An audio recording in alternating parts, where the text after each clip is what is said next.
So my name's Holly Buck. I'm a professor of environment and sustainability in New York State.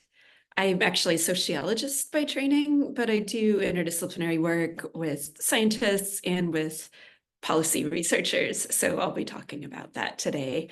And so today I'll be sharing some about the chapter in the State of CDR report, which Felix Chenoweth was also a lead author on that chapter. We collaborated on that, and several other people helped with case studies as well. So I'll talk about that. Then I'll give like a little US policy update, just a couple of highlights of what's new. And if there's interest, I can talk a little bit about my own research as well. But I'm hoping this will be a pretty interactive conversation with all of you.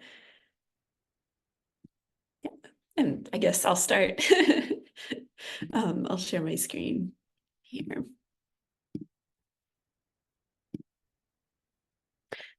So basically, this is the presentation of the 5th chapter in this report, which you may have read already since it was launched over the summer.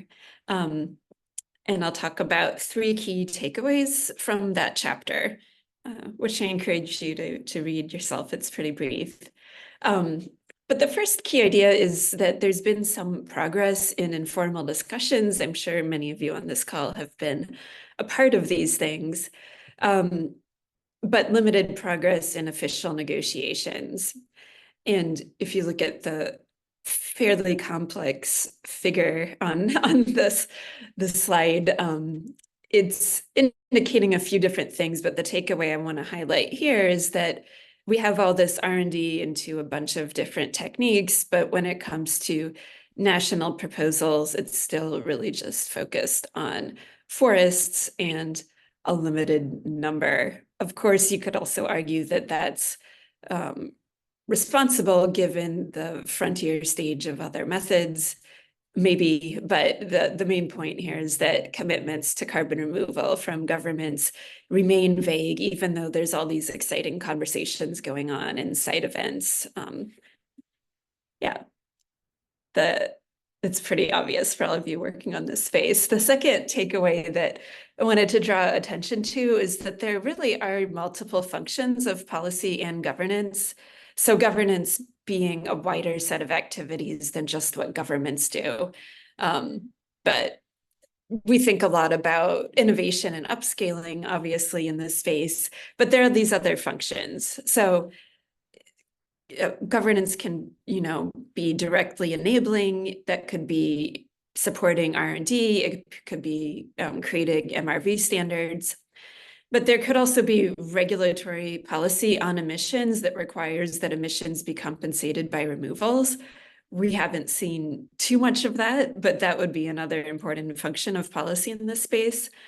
Third, there could be more policy around restricting or governing harmful deployment, both on the side of social and ecological safeguards, but also just limiting fraudulent activities. And finally, there could be more policy that improves decision-making, like public deliberation and engagement, community-based assessment of different carbon removal approaches and products. All of these things, even if they have the words like regulatory, they all create an enabling ecosystem, actually. So I encourage you not to think of policy as enabling or restricting, because even restrictions on some things enable a broader set of activities. But the point in the chapter is really that the attention has been uneven among these different policy functions. So what we've mainly seen is supporting R&D. And you could say that's appropriate for the early stages of CDR when we're still figuring out what works, but really to move this along on the timescales we need to see activity in these other functions as well. And so the case studies we looked at this year speak to that. And there's a handy table with them. So Canada, for example, has had a recognition of the need for deployment of both conventional and novel CDR, but there's not explicit removal targets. Speaking to that first point, there's been some innovation and scaling policy work being done, and that kind of informal collaboration and formal collaboration with things like mission innovation. China was looked at in this chapter as well briefly. Again, the policy landscape for novel CDR is much less developed. Policy support for R&D is focused often on carbon capture and storage or utilization rather than carbon removal. And the other two case studies were Japan and Saudi Arabia. And we see similar trends in those countries as well, I think, in terms of supporting innovation, but not having policies targeting deployment. And a lot of activities focused on carbon capture and storage, carbon capture and utilization, rather than CDR. So conversations going on, things like mission innovation, again, Saudi Arabia co-lead. But yeah, I mean, this won't be surprising to those of you working in this space. So the third idea from this chapter that I wanted to share is that CDR requires integration into these other policy areas to a greater degree. So those other policy areas could be around decarbonizing the power sector, carbon management, agriculture, biodiversity, buildings and construction, forestry, all of these adjacent activities that are CDR relevant. Carbon removal needs to be better integrated into those spaces because those spaces really do shape what carbon removal policy will be. But at the same time, policy that's really just dedicated to carbon removal is needed, because if we're just focusing on agriculture policy and bringing soil carbon into that, or enhanced weathering or whatever, if it's focused on these single domains, then some of these other functions that I pointed to around creating demand for carbon removal and procurement and compensation for residual emissions, those things need the dedicated CDR policy work stream. So we need to move in both of these areas at the same time. So those are the three main takeaways from that chapter. And I thought I'd pause here and see if there's any questions or discussion points before moving into the next phase. Thank you, Holly. That's really comprehensive. Thank you. We don't have open questions at the moment. Would anyone like to feed any? And if not, we can also move along to the next section and keep it off at the end of the webinar. At the moment, I'm not seeing any questions, so I think you can carry on. As you said, most of what was included in the key takeaways is probably quite well, so topics people are quite familiar with in this sphere. Yeah.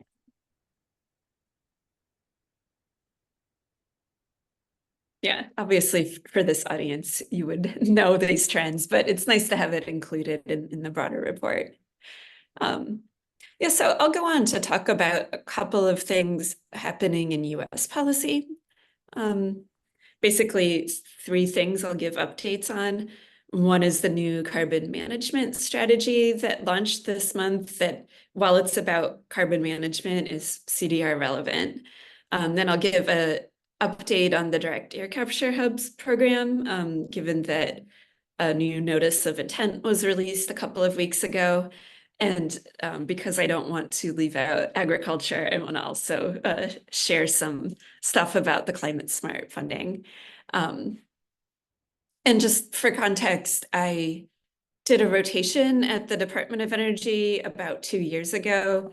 I obviously don't currently work there, so I'm just, giving some news based on what I'm tracking at the moment. But I can't answer questions necessarily specific to how these things are going on, given that I'm not currently employed by the government. But just some context, again, this may be familiar to people, but maybe not, I'm not sure. Carbon management generally was really, the Department of Energy has had a program for many, many years on carbon management and carbon capture and storage, but the bipartisan infrastructure law had about $12 billion, and that really turbocharged work in this area. And this chart, which is from this new strategy, is a snapshot of the different funding opportunities and the different offices within the Department of Energy, both the Loan Programs Office and the Office of Fossil Energy and Carbon Management and the Office of Clean Energy Demonstrations are managing these different programs that are happening. So things like CFIA, which is helping with financing carbon capture and storage transportation, but also demonstration for carbon capture, large-scale pilots, and these regional direct air capture hubs, which I'm sure you've heard about, but I'll talk about that a little bit more in a minute. So that's all part of the context that's going on. You've also heard a lot probably about 45Q, the tax credit that was enhanced in the Inflation Reduction Act. So it was pre-existing, but the amounts went up, and especially for direct air capture with dedicated storage, although there's an amount in there for enhanced oil recovery or utilization as well, $130 per ton. And yeah, that's all part of the background context for this strategy. And a number of carbon management projects are ongoing at different stages. Some of these are front-end engineering and design studies around transportation or shipping. Some of these are carbon removal research. Some of them are point source carbon capture, carbon conversion. You can also see some of the Class 6 dedicated storage permits on this map as well. So a lot of activity, including hydrogen hubs, which may have a CCS component. And so then this strategy came out recently, and basically it has 5 objectives to scale up responsible carbon management. And the first may be the most interesting for this audience. They want to focus on so-called priority use cases. So these are use cases with the fewest decarbonization alternatives, such that each priority use case, A, has been demonstrated safely and efficiently at commercial scale, and B, is approaching economic viability based on those existing US policy incentives I was just talking about. And so the other pillars of this strategy are funding these regional clusters of transportation and storage infrastructure, supporting the implementation of policy and regulatory frameworks through the technical assistance and analysis to different agencies within the government, engaging and protecting communities, workers, and their environments. So they're also thinking about how to support stakeholder engagement and CBPs, that stands for Community Benefit Plans, which are required for most of these funding opportunities. And those are scored in merit review.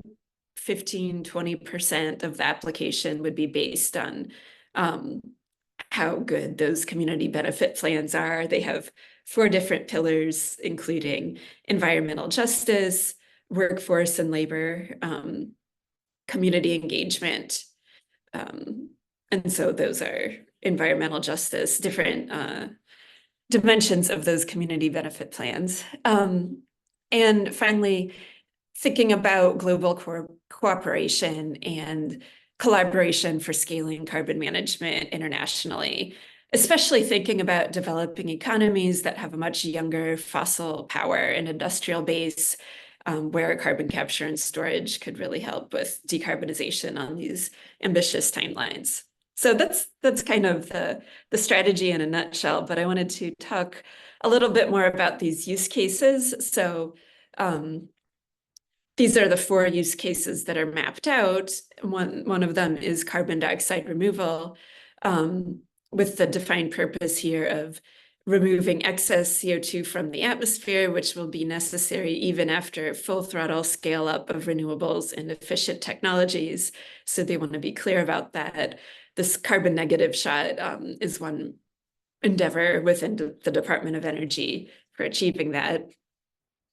And so that is a priority use case for carbon management, technological CDR within this strategy.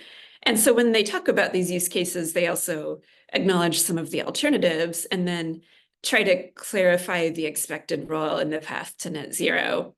So here, it's defined as necessarily complement to land management approaches.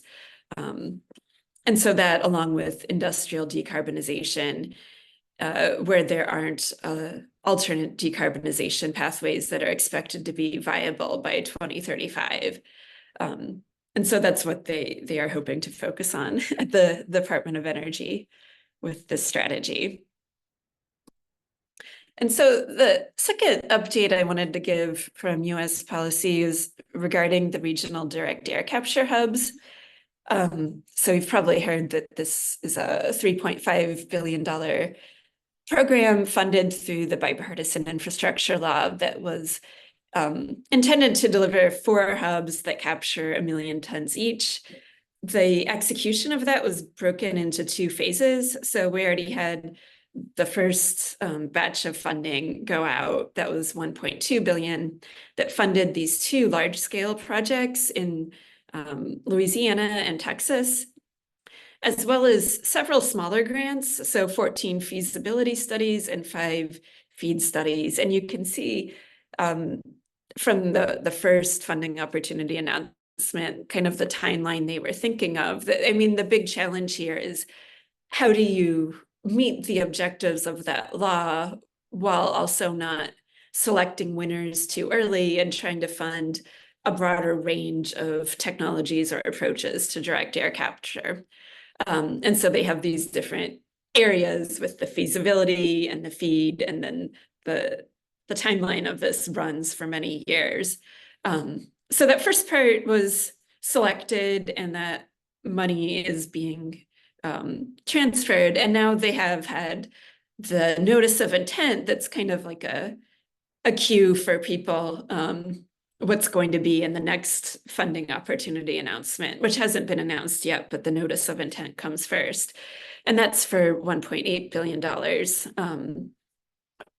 for the continuation of this program. And basically this chart highlights how the Department of Energy is thinking about the evolution of this program. They're still going to have these different topic areas, but the first topic area is now called something like infrastructure scaling platforms. So thinking about maybe site preparation where there's different activities on that site. And I am not the right person to speak towards why they identified that need, but it's pretty clear from people working in this space why they would make up topic area 2, which is thinking about the need for funding this mid-scale, and they're defining mid-scale here as between 2,000 and 25,000 tons per year.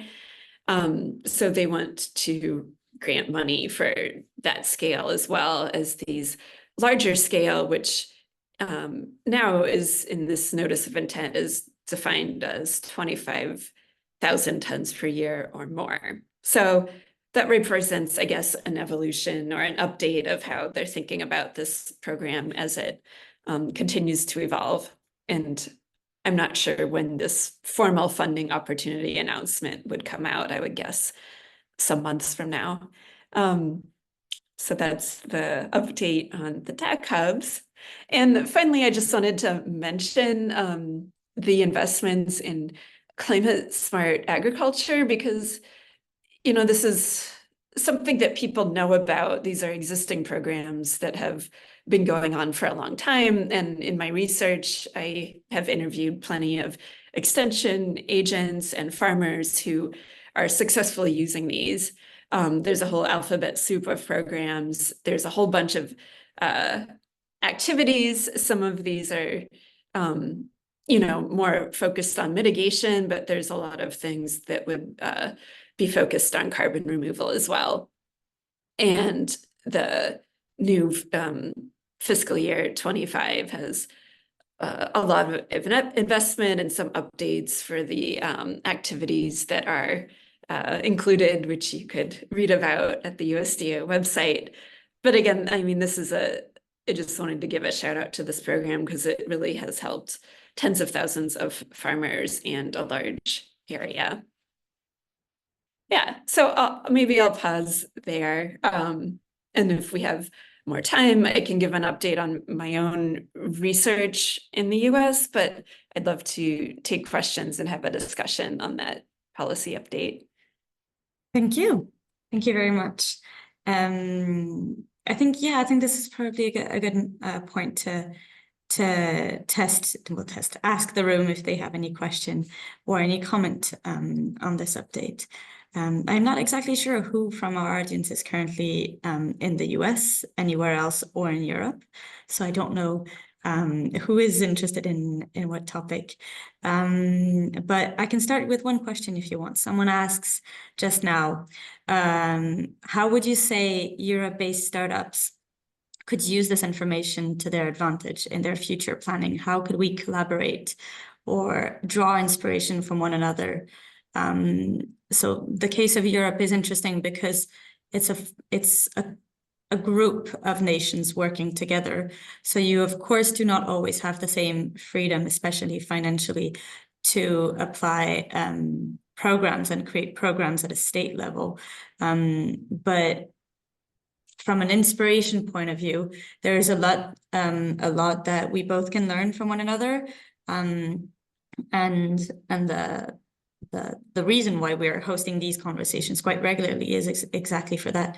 Do you have maybe some advice, maybe not advice, because that might be a lot of pressure, but how do you think a case like the EU could draw from national American, what's the word, policies? I mean, I don't know about the applications for how startups in particular can use this. I would say that I think there will be interesting lessons learned about the community engagement piece as these companies, some of them have a smaller staff. They are kind of learning as they go about how to conduct community engagement and go to meetings and navigate the network of stakeholders. And obviously it'll be different in every different context, but I do think there will be lessons learned from that process that are applicable in Europe as well. And I would hope that there evolves a community of practice among the people in these companies who are doing engagement so that that can be a resource for people in Europe. I think a lot of the lessons, though, will be more for policymakers in Europe that are thinking about program design.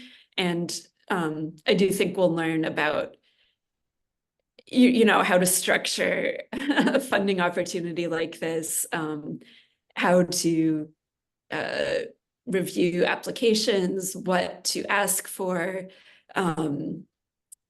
thinking about the sequencing of it. There's just a lot of different things, and hopefully policymakers in these two areas are sharing information about that.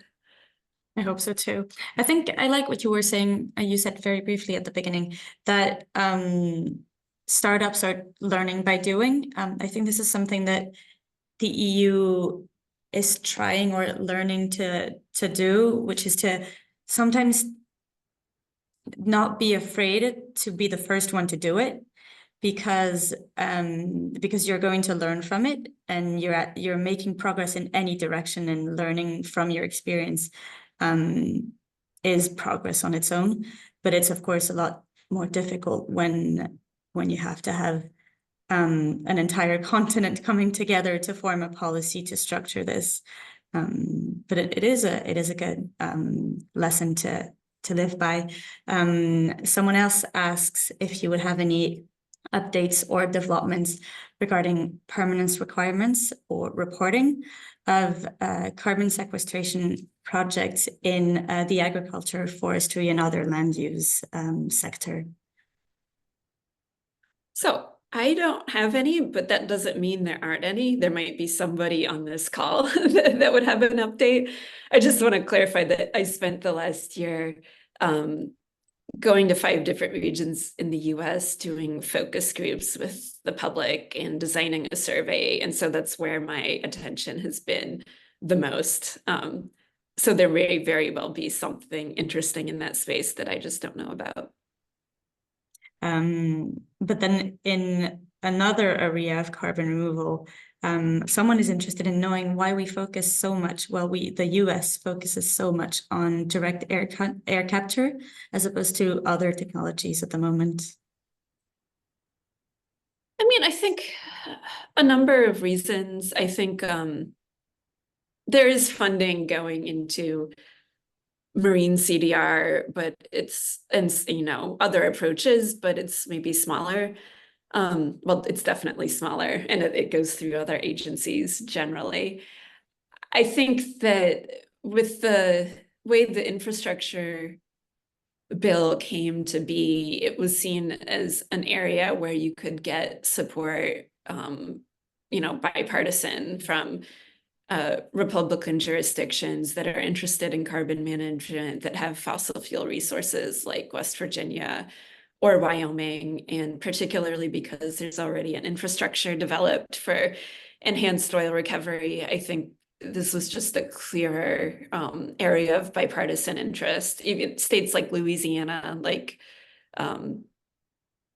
local elected officials there have been very interested in developing the capacity, and people see this as a way to apply existing expertise in the fossil fuel sector for carbon removal. So I think, a pretty basic answer, really. I don't have but it's an interesting topic to explore, and everyone's contribution to the discussion is interesting in a way, because, well, someone else left a comment on our Q&A about this specifically, the fact that sometimes we might feel like direct air capture, so DAC, is declared the winner, and kind of a winner takes it all situation. They get a lot of the support and funding, but they recommend trying to stimulate a tech neutral market, and a playing field in which research and development would be allocated to the entirety of the market, and promoting and rewarding the best and lower cost technology according to them, so that we would benefit from a leveled playing field. But this is an interesting conversation to have, because some would argue that this is already the case, and it's simply that some technologies that are at a higher readiness level, and so we're investing in them now because we've made progress. But who knows, maybe in the future, as you were saying, we'll be investing in marine based technologies, because this is where the potential is. So the conversation itself is never ending. As long as we're making progress, I suppose this is already better than nothing. Would you like to react to that statement, or would you like, I can also move on. Yeah, no, I remember that there actually was an attempt to define direct air capture hubs as broader, and it didn't succeed because of some of the legislative people in Congress said, hey, that's not what we meant with this legislation. But I don't really read it as picking the winner, even though the funding is disproportionate. There's still a lot of funding going to the national labs or through ARPA-E that's looking at marine carbon removal pathways. There's a lot of private sector interest too in enhanced weathering.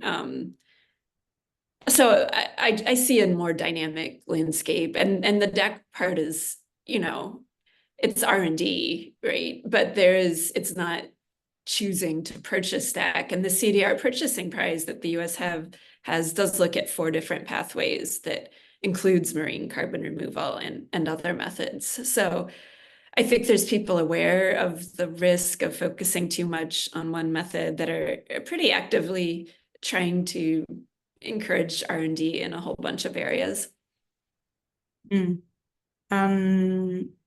And then, well, in the same line, someone asked, how can we bring out the co-benefits of CDR options? Especially because sometimes the natural and technological measures can complete each other. Yeah, this is a big question that that I think deserves a lot more attention. I mean, I think obviously measuring them is a very obvious step. So things like thinking about, does DAC have air quality benefits or carbon capture and storage, or, you know, even that we weren't collecting data on that, even though we have years and years of research. So that's a huge missed opportunity. But thinking especially about the ecological side, I know a lot of people are interested even in thinking of a broader ecosystem services framework where you're thinking about, you know, something like seaweed or blue carbon also dealing with nutrient overload. And I think that different registries are probably making a little bit of progress in that. But I don't know, you all on the call might have a different take on how that's going. One thing I'm interested in particular is more, could we imagine frameworks for community-based or crowdsourced MRV where you do have people that are thinking about defining and measuring those co-benefits? And I think this is interesting for scientists, at least in the US, who are interested in so-called citizen science or doing research on measuring these co-benefits. But then again, it's, I think, a challenge if the market's not paying extra for those co-benefits. How do you justify the extra effort and time into measuring them? Yeah. Definitely not a question we could answer. Rowan, would you like to jump Yeah. in? Yeah, I just wanted to ask Holly, like, Holly, given your experience in doing like focus groups with different groups of people, how and how much do you think public perception, public acceptance, public awareness could influence policy in the world of CDR based on your experience so far? I think a lot. But I also think that what I've heard from people is they are really interested in co-benefits first. So in ag, you know, obviously it's about water retention and soil health. With bioenergy in the West, it might be about wildfire resilience. And the carbon removal part is kind of an add-on. And I think that's something that we should be more attentive to, but it's also a challenge because some of the things that have the highest volume might not have a lot of direct co-benefits. So if we're focusing on things that really emotionally resonate with people, we might not be reaching a large scale of CDR. So I think that's the main tension.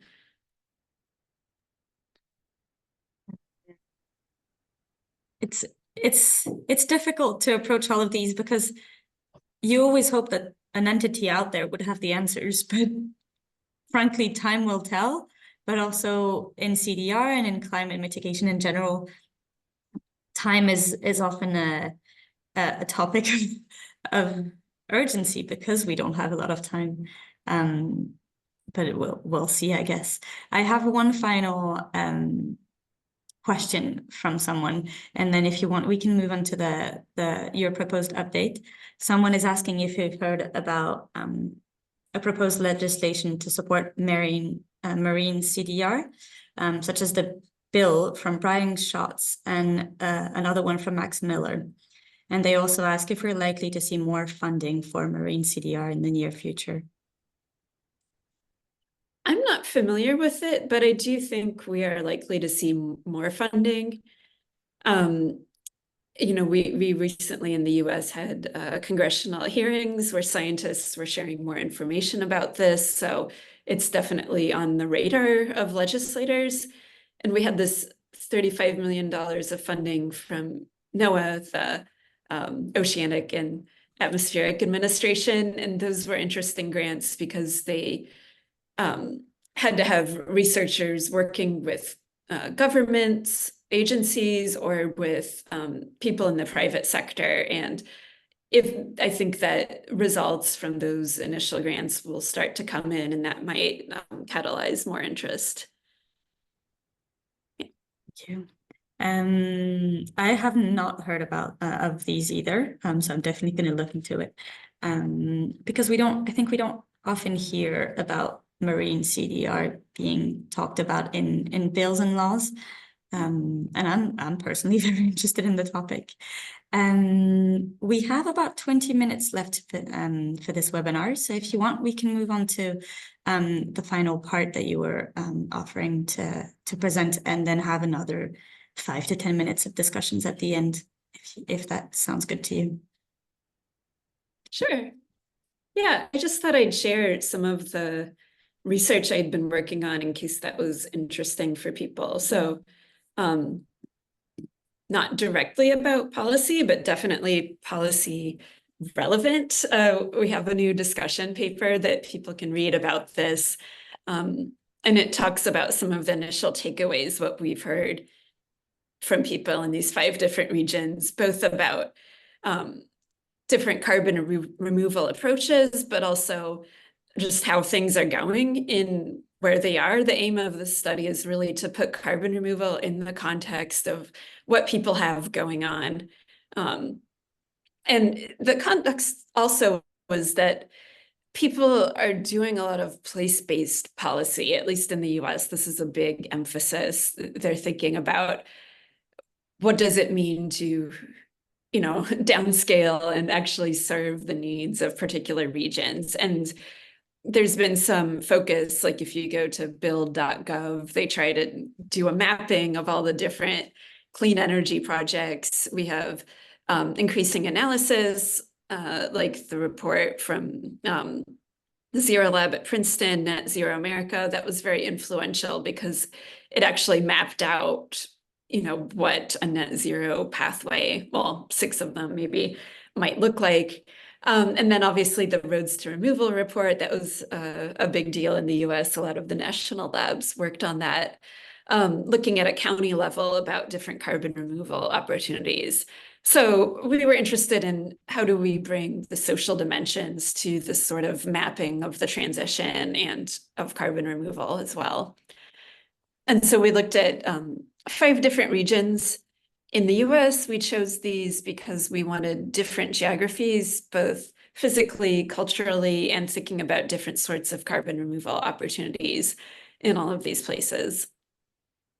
And the methods involved semi-structured interviews with different stakeholders, people from NGOs, people from local government, federal government, agriculture, business, development, environmental justice, local academics that were working on particular issues in that region, as well as making site visits, going to community meetings, and holding focus groups. Those were done with the public, so we did 10 of those. And as well, a survey to think about how representative some of the things we heard actually might be. And so the main questions here are, what issues are communities facing, and how are those going to intersect with climate projects or CDR projects as CDR might come to that region? What do people on the ground see as feasible in terms of scaling up carbon removal and other technologies? Do people see benefits from these, and what would be necessary to actually deliver those benefits rather than have them be theoretical? And also, who might be vulnerable to harms or unintended consequences from climate tech projects or policies? So those were the content of these interviews and focus groups. A couple of the things we heard about with regards to carbon removal in particular, cost came up a lot.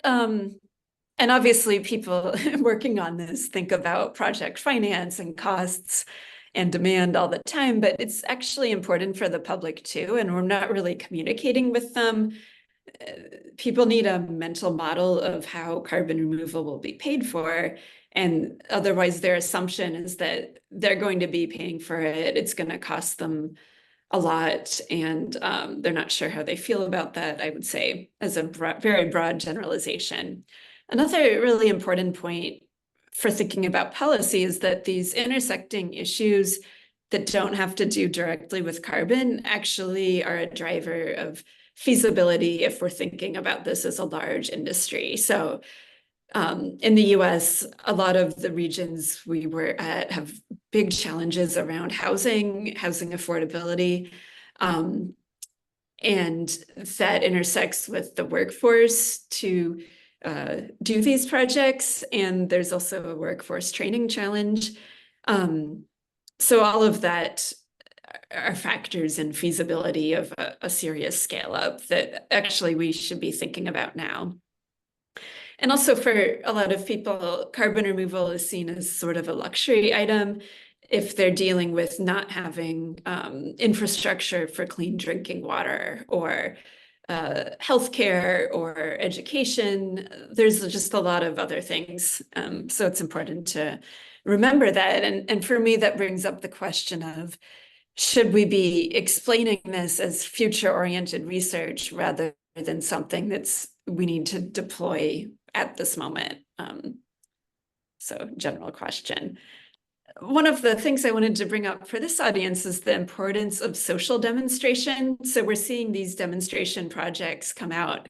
And I put this picture of, not of the US, of Copenhagen and Copenhagen, because for all the controversy that there might be around this particular waste to energy project, it does a good example of social demonstration, which is people can go up in the elevator, they can see the waste to energy infrastructure, they can eat a nice pizza at the top of this hill and, you know, see the flowers and think about that infrastructure of the waste to energy plant as a part of their landscape that they can feel is something special. So thinking about, could we do more of that for CDR? So you're demonstrating not just that the technology works, but sharing that with people so they're not just skeptical that you're spending money and doing nothing. They can have an embodied experience with other people. They can think about how to measure the potential harms that they might be nervous about and experience the benefits from a project.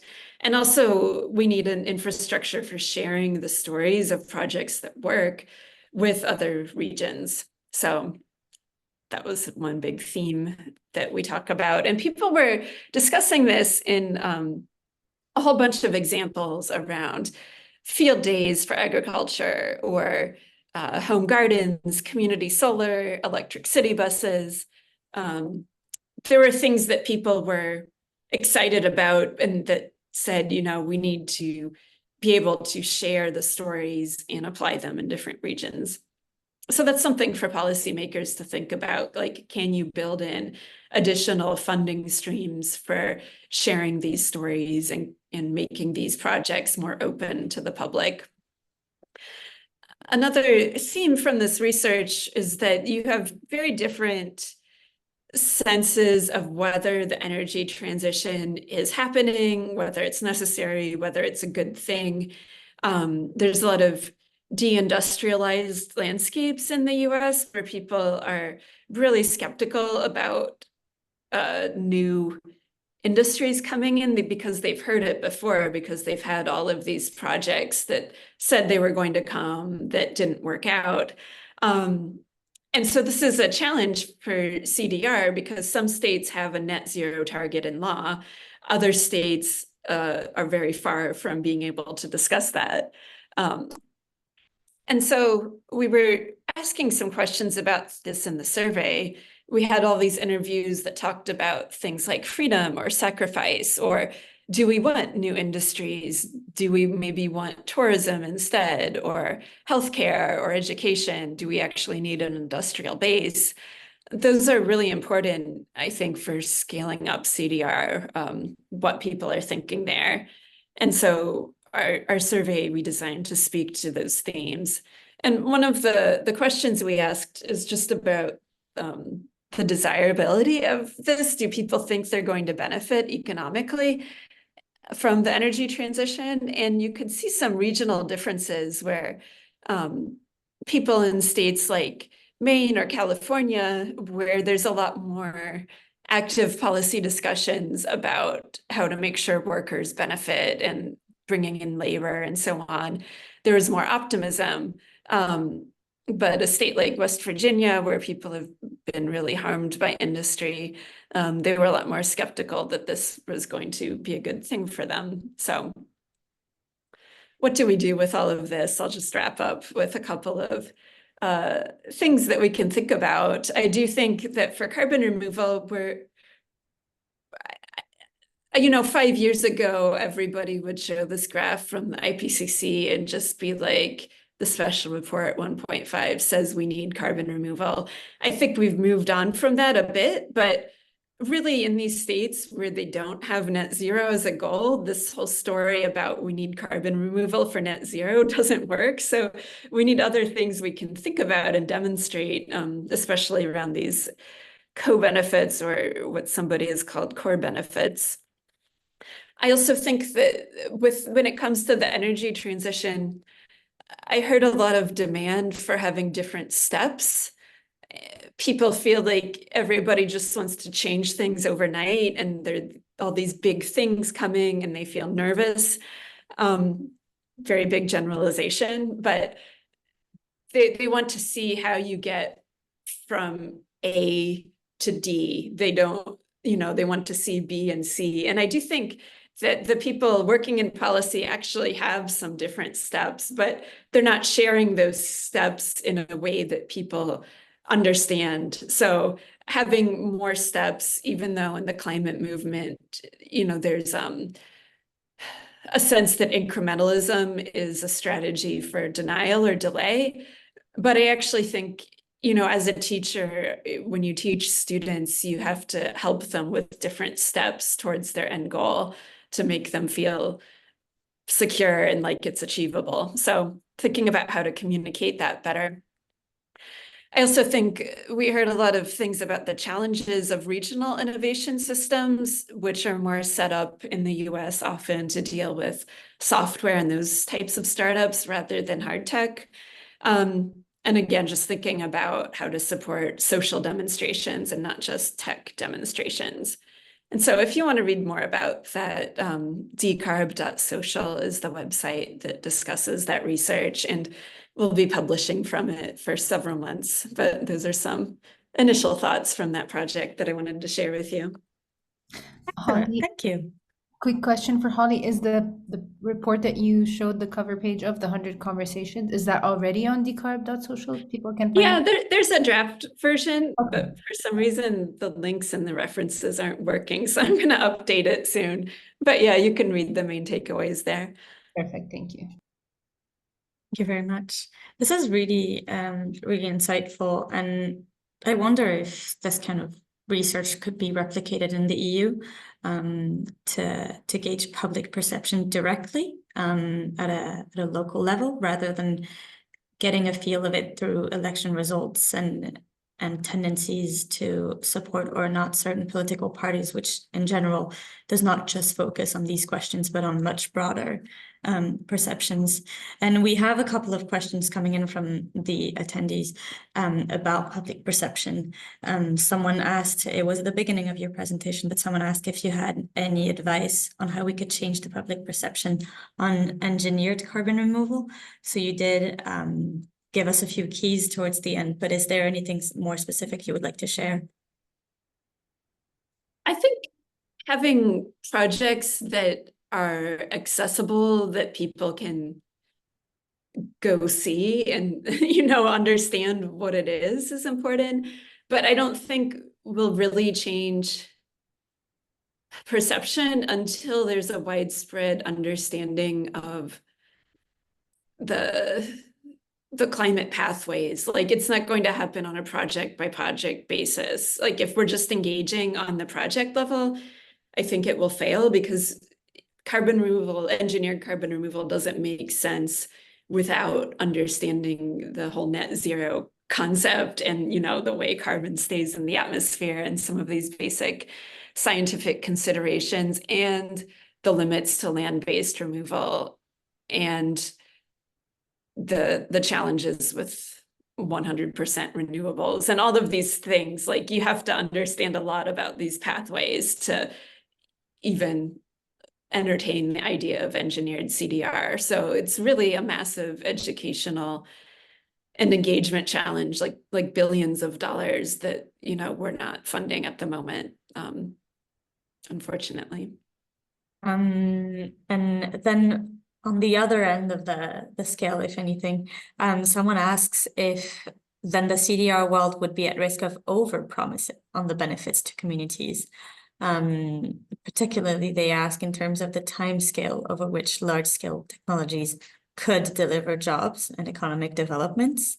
And how should we approach the message around that? How do we make sure that we communicate what is definitely a benefit that they would, well, benefit from, but then also make sure that it doesn't sound like a great grand promise and that it's very hard to, a grand promise that would be very hard to deliver on, and then lose the trust of these communities and further cement the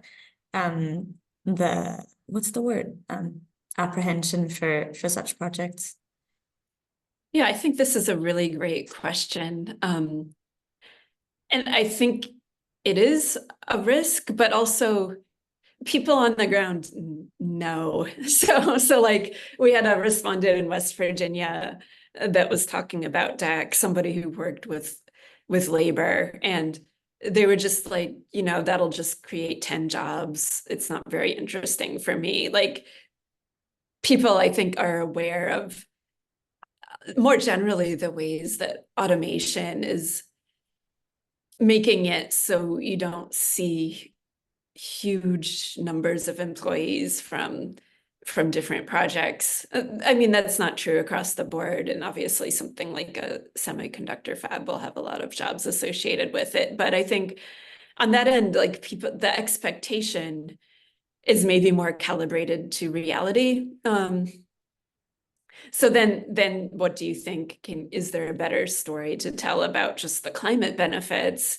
And what do you do in an area where those don't resonate very much? I think that we need different models for what a benefit is, and especially revenue sharing or equity would be important in terms of thinking about benefits beyond just employment. Especially for the storage piece, because people don't want to just feel like waste receptacles. Like, can you pay a community for tons stored, for example? And how do you think about that over time? Yeah. This is a great, I think, closing remark and area of reflection for all of us. We're approaching the end of this webinar. Is there anything else you'd like to add as a closing statement? Oh, well, I know people came to this because they were interested in policy, but I hope you'll also feel excited about social science research too, and the ways it could be useful for policy. At least we hope it can. They're complementary in any way, in a way. So we need to understand and master both. Well, thank you very much. I won't keep you longer. If anyone has one last comment, feel free to send it in. But thank you for hosting this and for splitting this into 3 very clear parts. I think it was a very interactive format. At least that's how I found it. So just to remind people, we started with a brief presentation of the key findings of the chapter from the State of CDR's 2nd edition on policymaking and governance, to which Holly contributed. This report came out this summer, and it was complementary work to the report that was released last year. And then we moved on to an update and a snapshot of what the USA is doing at the moment to support CDR and research and development in the region, and then looked closer, not just at the country itself, but the populations there and samples of what people feel personally about carbon removal and how the projects can benefit from that to benefit them, and how climate communication and CDR communication is not just about the solution itself, but rather what it will do to support the local community and how people can feel empowered to bring that message along, and hopefully pass it over to more people, because as we said, policymaking is also social sciences. Have I done a good job at summarizing your message, Holly? Yeah, thank you. Okay, thank you very much. I tried my best. But thank you. So this recording will be online for anyone who would like to hear more than just my brief summary. We'll make it available within the next 48 hours. And if you feel like reaching out to any of the panelists, feel free to send us an email. I know that at Carbon Gap, our email addresses are on our website. So feel free to shout. And on that note, have a good rest of your day. And for us, it's towards the end of the day, so we'll start wrapping up. Thank you. Take care. Thank you very much. Thank you, everyone. Have a good day.